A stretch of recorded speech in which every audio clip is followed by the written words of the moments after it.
How you doing? This is John, and welcome to John's Long Box. Today we're looking at, oh man, this is such a treat for me to look at.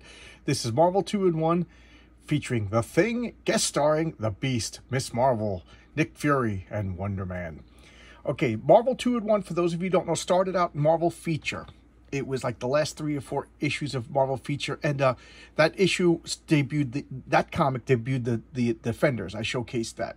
And then the Defenders went off into its own comic, and then they just had the Thing teaming up with people. I don't even know if I think it was like a last minute thing, and it turned out to be popular. I play on words, last minute thing, and it became popular, and then they spun that off to its own comic, Marvel 2-in-1. So it's a team up, like Spider-Man had the Marvel team up, and Ben Grimm had Marvel 2-in-1.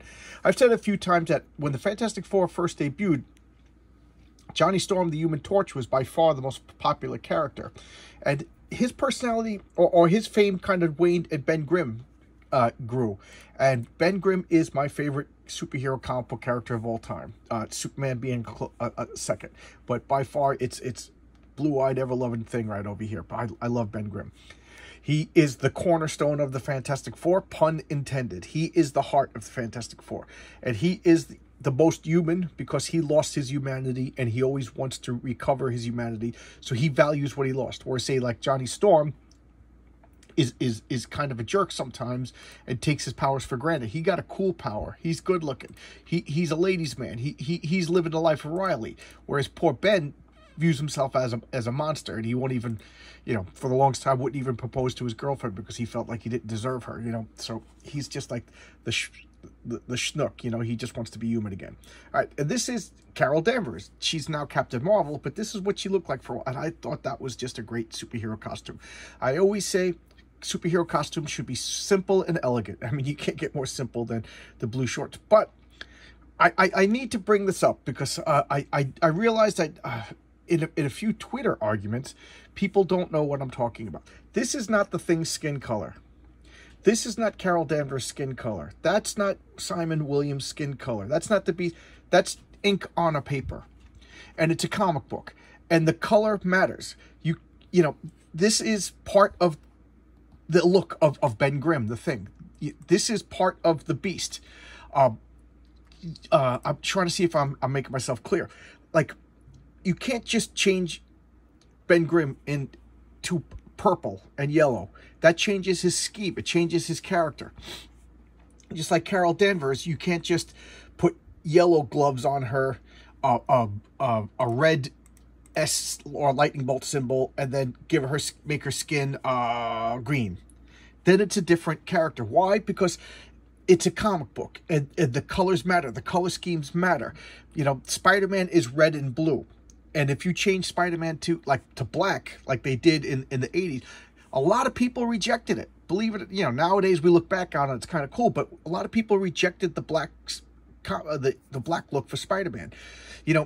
And that's the same thing if you take a character and you change their skin color, you're changing this color scheme of what makes their look. It has nothing to do with skin color. So I was talking about the Sandman. The Death character is a black woman is cast as Death, but her color scheme is black and white. I don't know why I'm talking about this in Marvel 2-1, but the show's coming up. I guess I'll do another Sandman comic. But her color scheme is black and white.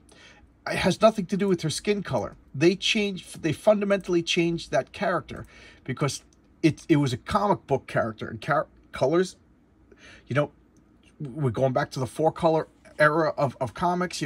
They stand out. That's why Superman wore the red shorts, because the color was important to catch your eyes, to cement it, to make it an icon, to make it something that you remember. The Hulk is green and purple. You don't change the Hulk's color scheme. You change the Hulk to yellow and gray, it's a different character. Or yellow and blue. That's a different character. The Hulk is green and purple. The Thing is orange and blue. The Beast is blue. Okay, you get what I'm saying? Death is white and black. Two contrasts. To cast a black woman, fine, cast a black woman, but give her alabaster makeup, because that's what Death was in the comic. She was black and white. That was her color scheme. Just like Superman is red and blue. If you've changed Superman to red and yellow, that's Captain Marvel. That's Shazam. Okay, end of rant. And let's see. Please comment on that. I'm very curious what you guys think about that. Am I making sense? Am I insane? Am I just an old, dodgy, old, stubborn old man? Well, I am. So I am a stodgy, old, stubborn old man. Okay, so we'll nip that in the bud. Okay, but I think you guys know what I'm talking about. Okay, back to this. I love this comic. I remember exactly where I was when I bought this. This I got, it was a candy store called Howie's. It was a little bit farther away on the way to school. And if I left my house early, I would leave my house early to go to Howie's, and instead of making a left, I would make a right, like you guys care, and I'd go to Howie's. And Howie was an old man, and he had like an apartment in the back of the store, and he lived there. The store looked like he lived there. It was just a mess. And one of the things about Howie was he never returned old comics, or at least he took forever to return old comics. So whenever you missed something at my other 3 locations that I went to buy comics, I would go to Howie's to try to find it. So he was like there was one other place, but my parents had to drive there whenever they went food shopping. And he just had piles and piles and piles of comics. And you just look through them. And he never rushed you. He was a kind old guy. I don't know if he took a liking to me or if he was nice to everybody, but he was just a kind old guy. I kind of missed that place. I'm getting like nostalgic and a little emotional thinking about it. He was an old man when I was a wee little one, so there you go. But he always seemed to find stuff, and I found this there underneath. This is the actual copy that I bought in 1979. Look how good condition this is. Amazing. Even as a kid, I was a freak about keeping my comics in condition.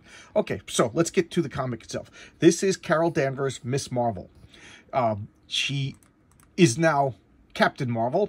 Got no problems with calling her Captain Marvel, because she was there from the beginning. She put in the work. This character put in the work. She's been there since 1968, hanging out with Marvel. If anybody was going to get the Captain Marvel name, it's her.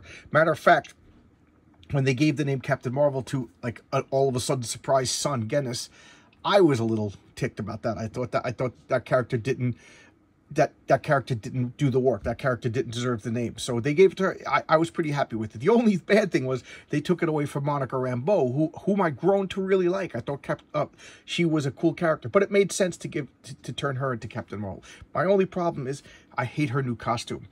I keep saying costumes should be simple and elegant, and her costume.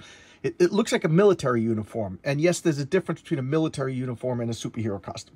You know, costumes are, again, supposed to be simple and elegant. Like, look at that. Look at that. And believe it or not, Nick Fury's sporting a costume over here. That's been his look since, you know, when he was Sergeant Fury in the Howling Commando days, he sported like olive green military fatigue. And then when he became the Sheild guy, he always had like the blue pants. He did, in the Strenko era, he did have like a stylized Sheild uniform, but now he's like an administrator. And then speaking of costumes, isn't that the worst costume in the history of the world? Wonder Man's costume. It is awful. It's so bad, and I love it. It's just one of those things you just, you know, I always say that you always remember your first car, you know, and here you go. That when I was collecting comics, this was how Wonder Man looked. I found a couple of comics with his original costume, but for the most part, this is the way Wonder Man looked. And let's look at the ads. And, oh, I need to point this out. George Perez, I can't even talk. Joe Sinnott. And George Perez sadly just passed a couple of weeks ago, maybe a month or so ago. One of my favorite comic book artists, and I will always say, no disrespect, but on any given day, it's John Byrne's my favorite. The next day, George Perez is my favorite. But John Byrne has the one leg up because he wrote so many different titles. But who is Joe Sinnott? I can't speak tonight. Joe Sinnott was one of the original artists. He was with Jack Kirby, and Jack Kirby and Joe Sinnott created Captain America. And this was back in the Timely Comics days. Remember, Marvel was originally Timely, then it became Atlas Comics, and then it became Marvel Comics. So this is one of the original comic book artists, and I think George Perez is like a third generation not like that he had family in the business, but like 3 waves of comic book artists came and went.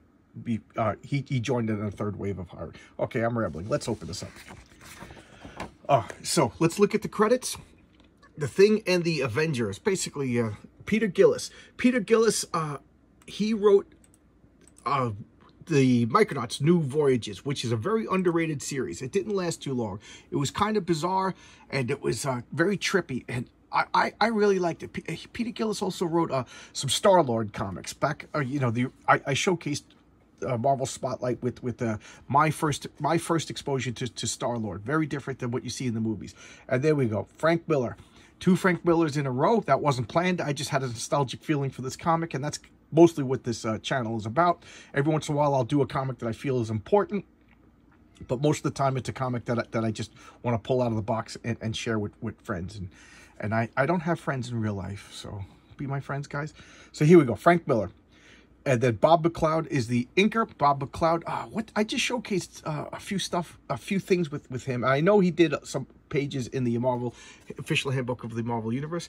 Tom, I can never pronounce his name. Orzechowski and Glynis Wynn is so he's the letterer, and Glynis Wynn is the colorist. Glynis Wynn being the wife of Len Wein, who is the creator of Swamp Thing and the new X-Men. And Roger Stern, editor, and there you go, Jim Shooter, editor-in-chief. Like I said, Jim Shooter, with hands down the best years of Marvel. I know that's controversial to say for a couple of reasons. The fact that people hate him because he was a mean, screaming, yelling kind of guy. And people like, no, the Stan Lee years. Yes, the Stan Lee years were great, but Jim Shooter, I think really, the Stan Lee years launched the comics, and the Jim Shooter years just focused them and brought them to the high point. Okay, so here we have Ben Grimm. What's he doing? He's getting scanned over here. Look at this splash page. Oh, let's look at the indicia. Marvel 2-in-1. We already know the year. Copyright 1979. So there we go. So volume 1, number 51, May 1979. And this is May was the month that you returned the comics. I talked about how he's always never returned a comic. You know, you laid out an initial fee. You got a bundle of comics every month. And then whatever you didn't sell, you ripped the covers off, you sent them back to the publisher, and you got a credit for the next month. So, you know, comics were pretty profitable because you only had to lay out 1 month. And then it wasn't until the direct market, meaning comic book stores, that comics became like a very risky endeavor. I mean, you made more profit when it sold, but you bought the comics, you couldn't return them. So you just bagged the boarded them, put them in back issues, and hoped that the value went up, and then you sold them. But so there you go. All right, so what is he going?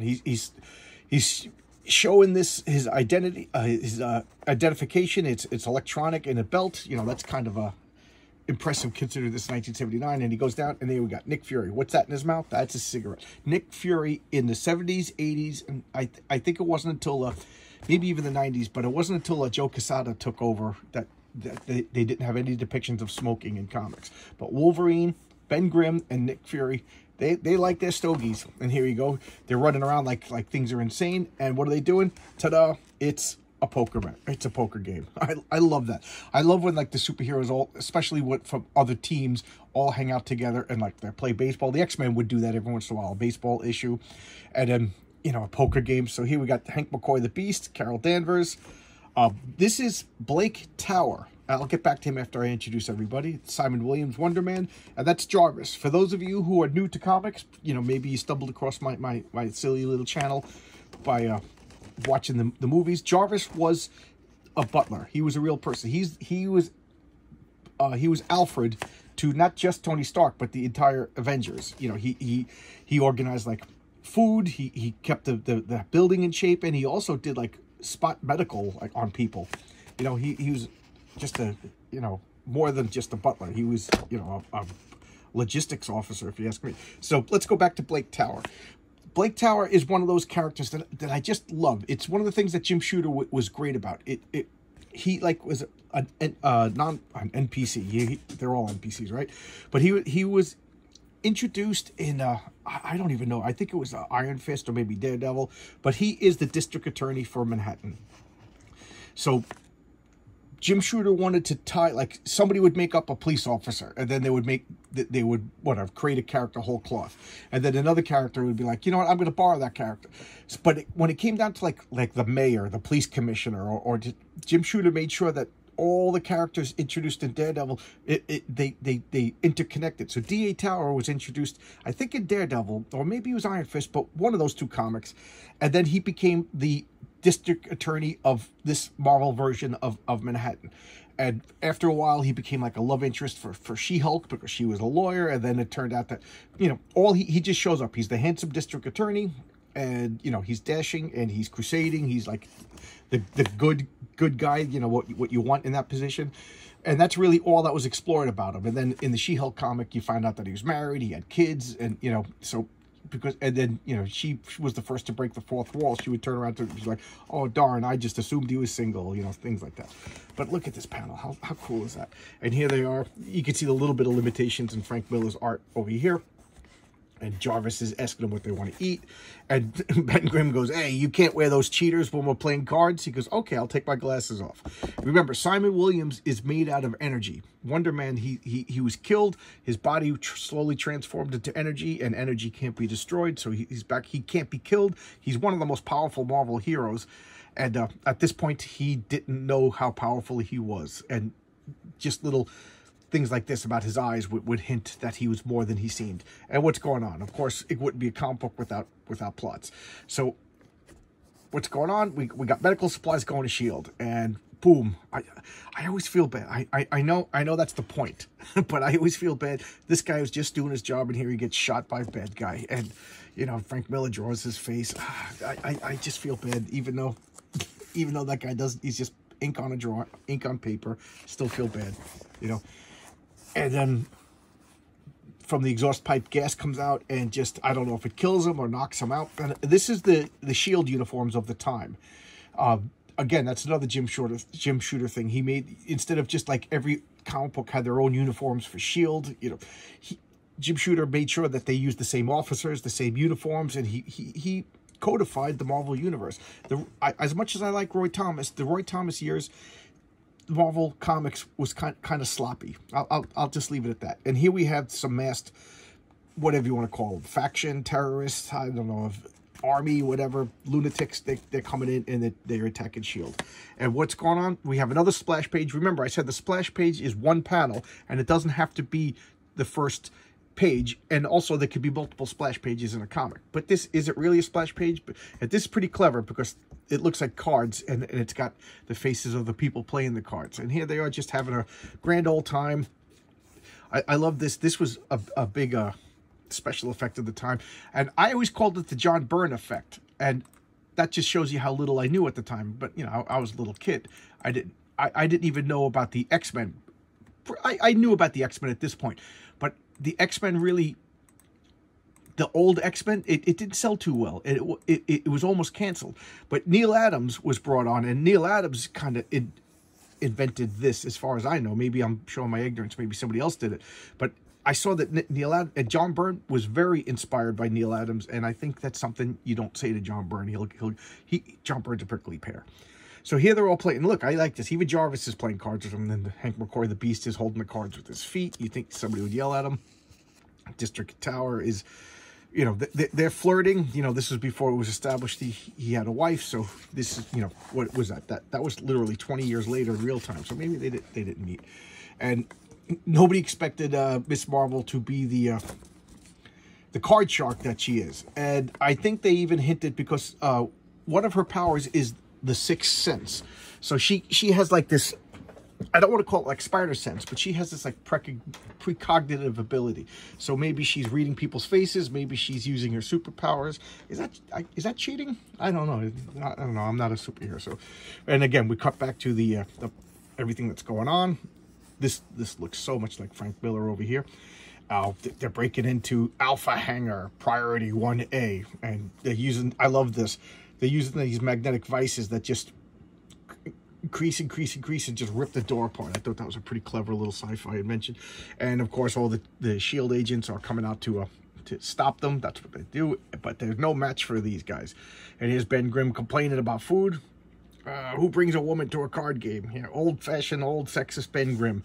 You know, he's all mad that Carol Danvers beat them. And Jarvis is just like, it was a fun game, you know. And then poor Jarvis, he's playing cards, and then he has to stop and serve everybody sandwiches. But he never turns it off. And here we're back at the helicarrier. And this is Dum Dum Dugan. Okay, I've said a few things about Dum Dum Dugan, and I've learned a few things about Dum Dum Dugan. So I am going to share what I learned about Dum Dum Dugan. He was originally one of the Howling Commandos, and he's still around. And it's been revealed that Nick Fury took a a recreation of the super soldier serum called the Infinity Serum, and that's what keeps him young, because he was tied to World War II. So that would put him like well over 100 years old, and he still looks like a 35, 40-year-old man, you know? He's starting to show his age. So the Infinity Serum, it increases his metabolism, his physique, whatever you want to call it. And I always just assumed that a couple of the Howling Commandos took it too, because Dum Dum Dugan is there. But they revealed that Dum Dum Dugan was killed. And this is a life model decoy. If you watch the Agent of Sheild TV show, the life model decoys were a big deal in one of the seasons. But they existed since Strange Tales, you know, since the 60s. They're robots that are like so perfect, you'd swear that they were them. So that just shows you Neil. I was going to say Neil Adams, but Nick Fury, I guess, missed his buddy and he made a robot. But at this point, because that was revealed in Infinity War, like around 2005 or something. So this is 1970. So at this point, you know, the writers were that was just Dum Dum Dugan, and it wasn't really beyond logical straight to have these characters in 1979 who were in World War II. So yeah, I guess, you know, they should be a little bit older, but we'll say hair dye. Maybe that's why he wears a hat. So now they're getting alerted that Sheild is getting broke into. They got to go and they got to deal with it. Remember, Ben showed up in the Fantastic car, so he's flying them off. So I like this. This is a team of happenstance. They just happen to be playing cards, and they're all assembled. And they say that Captain America is busy. If Captain America was dealing with the National Front, that was like a big defining story of Captain America. And Iron Man was dealing with it was Iron Man 121. I think it was like a hostile takeover of Stark Industries with Justin Hammer, if you saw him in the Iron Man movie. So a lot of like important stories were keeping Iron Man, and that's another thing Jim Shooter did. He was very aware that you could oversaturate a character. Like Jim Shooter would never let Wolverine be on every team like Wolverine is on now, or Spider-Man is on now. He would be like, character fatigue will happen. So Wolverine very rarely strayed from the X-Men. You know, Spider-Man never joined the Avengers because that ruined his like solo mystique. I just love that. You know, Marvel hired Jim Shooter. He's still around. You remember, he started working when he was 14, so I don't think he's that old. And it was the best. And I would just love this. So here we have, this is the crazy contraption that these guys are invading chests with, and they're attacking. She, of course, can fly. At this point, he can fly now, Wonder Man, but at this point he had these like rocket things on his hips that fired off a blast. And I don't know if they were organic or whatever, but at this point they were just unexplained. He had these little rocket things so he could fly.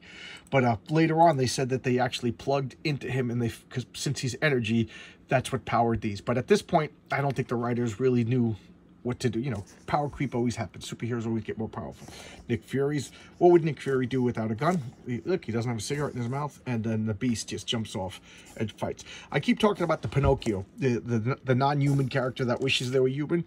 I think Hank McCoy, the Beast, is one of the rare exceptions in that he doesn't mind being what he is.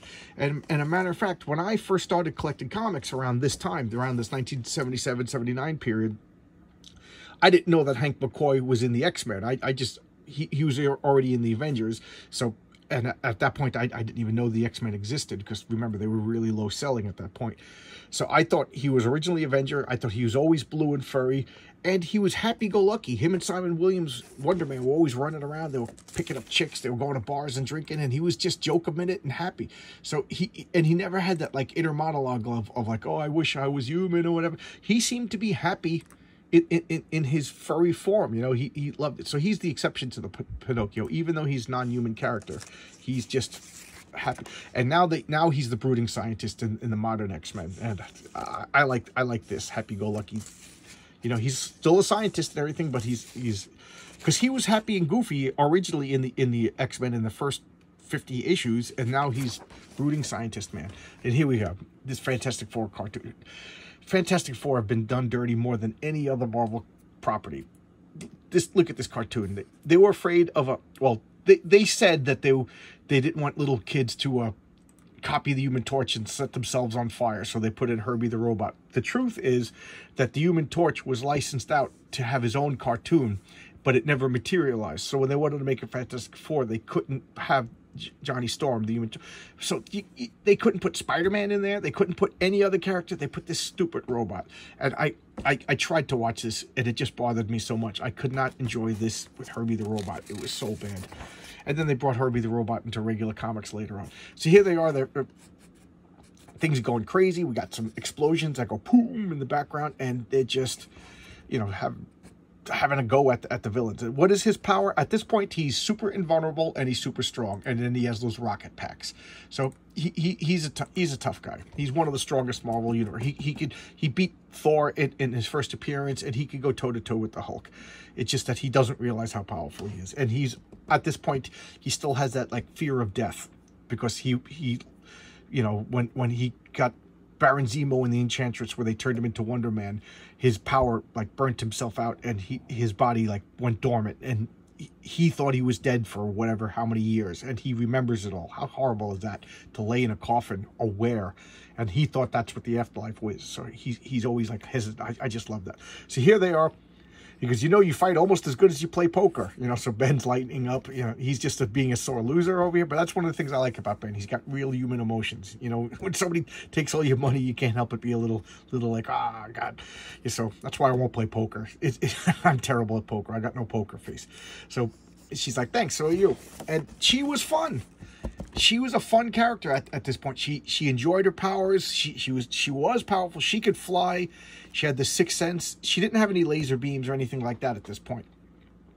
But she was a lot of fun. And she was like flirty, and she was a smart ass, and she was a fun character. People loved her. Now she's just like this dour, sour. It's not even the same. It's like she had a personality implant. And here they're talking about the final component of the Yellow Claw's ultimate annihilator is mine. So this is General Pollock. General Pollock he's been like a go-to bad general. It's always funny in all of comic books, whether it's Marvel or DC or Charlton, there's always more bad generals than there are good generals. There's always more bad senators than there are good senators. You know, businessmen are always evil.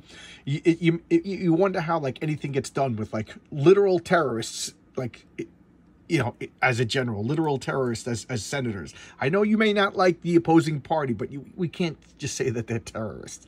So there we go. But here's Nick Fury running around shooting them. So the first ultimate annihilator was created by the Yellow Claw, who was the less said about the Yellow Claw, the better. It was a 60s villain who was like the personification of like the yellow peril, you know.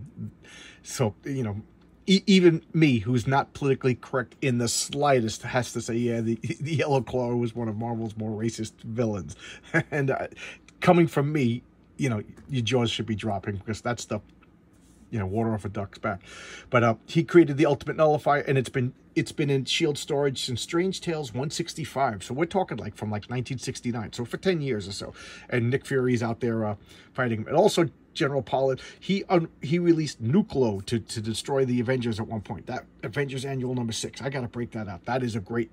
The first 10 or so Avengers annuals were so good. Annuals used to be something that you couldn't wait for. Like, you got excited. And when I was a kid, we didn't have computers. We didn't know when comics, like the annuals, were going to come out. Because most of the time they came out in the summer. But sometimes they would come out, you know, whenever, in the winter. And you'd be like, oh, did you get the annual? Like, no! And you ran all over to find it. It was kind of fun. But the first 10 Avengers annuals were, maybe even more, was something that you want. And then they started making them like crossovers and tie events, and then it became like inventory issues, and I don't know. And now they don't even do annuals anymore. So here they're fighting, and tentacles get him, and he's getting Wonder Man's getting electrified, and he's just smashing everything because he's super powerful. And what's going on over here? Oh, Ben Grimm. Yeah, it's his comic, so he's got to be doing some cool stuff. So he's stopping the general, and he turns around, and there's Miss Marvel, and then there's, look at Wonder Man, and the Beast scares him, and then what? Nick Fury's not playing games, puts a gun right to his head, and let's go finish that game of poker. Oh, I showcase this. This is Frank Miller's beginning of his legendary run on Daredevil. I don't care who you are. I don't care what it costs. Get a copy of this comic. This is one of the best Marvel comics of all time. And here we have, let's see. Oh, Iron Man, I'm so disappointed in you. He's using fruit pies in this ad to defeat the villains. Brains over brawn. No. Fruit pies are awful. So now they're flying back in. They're going to play poker. And except for Wonder Man, everybody's falling asleep. Everybody's tired. Why? Because superhero is hard work. And I like that they made him, because that's one of his abilities, is he never gets tired. He doesn't need to sleep, but he does sleep because he thinks he's supposed to sleep. I think that's pretty cool. So now he's a being of energy. He doesn't need to eat. He doesn't need to sleep. He doesn't need to breathe. And here we have the letters page. I always like to look at the letters page, see if there's any names that I recognize. I don't recognize any of these names. And here's an ad. Next issue is Moon Knight and the Thing. Look, that's going to be pretty cool. By Stephen Grant. Yes, that's the real name. And why they make it a big deal? Because Stephen Grant is Moon Knight's secret identity, and it was the name of the writer, Stephen Grant. And here we got the toy soldiers. I've asked a few times, did anybody get this? I was always kind of curious about that. I wanted to get the Roman ones. And here, Battlestar Galactica t-shirts. Oh, wow. $5. Look at these. Here's the posters. Oh, man. I always loved the design of the Battlestar Galactica. Yeah, this is the original Battlestar Galactica. Richard Hatch. So here you go. 30 minutes talking about this. I love this comic. I love this whole series. Marvel 2-in-1, just get it. If you could go on eBay and get a full run, you know, just get it. If you get 10 issues at a time, it is... I thought this was a great fun. There are some real stinkers, I'm not going to lie. But for the most part, it's got more hits than misses. It's a fun series. All right. See you guys tomorrow. Thanks a lot. Bye-bye.